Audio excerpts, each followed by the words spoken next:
ஒரு மனுஷன் அவனோட கடைசி கட்ட வாழ்க்கையில் இருக்கும்போது அவன் நினைக்க போகிறது அவன் வாங்கின சம்பளம் இல்லை, அவன் சேர்த்த சொத்து இல்லை, அவன் சாதிச்ச அச்சீவ்மெண்ட்ஸ் கூட இல்லை.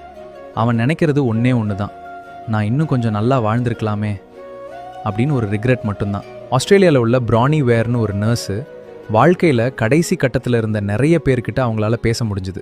இதை வச்சு அவங்க த டாப் 5 ரிக்ரெட்ஸ் ஆஃப் டையிங்னு ஒரு புக் எழுதினாங்க.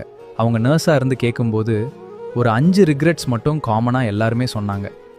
அதில் ஃபர்ஸ்ட் ரிக்ரெட் என்னென்னா, நான் என் மனசு சொன்ன லைஃப்பை வாழலை, எனக்கு பிடிச்சதை செய்யாமல் மற்றவங்களோட எக்ஸ்பெக்டேஷன்ஸ்க்காக தான் வாழ்ந்தேன்னு சொன்னாங்க.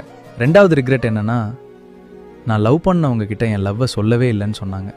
சொல்ல வேண்டிய நேரத்தில் சொல்லாமல் நாளைக்கு சொல்லலான்னு அப்படி சொல்லி கடைசி வரை சொல்லலை. தேர்ட் ரிக்ரெட் என்னென்னா, நான் கொஞ்சம் நிறையவே ஒர்க் பண்ணிட்டேன். அப்புறம் ஃபோர்த் ரிக்ரெட் என்னென்னா, சின்ன சின்ன விஷயத்தில் சந்தோஷமாக இருக்க கற்றுக்கல. எப்போவுமே இன்னும் கொஞ்சம் கிடச்சா சந்தோஷமாக இருக்கலாம்னு நினச்சி பக்கத்தில் இருந்த ஹாப்பினஸை மறந்துட்டேன். ஃபிஃப்த் ரிக்ரெட் என்னென்னா,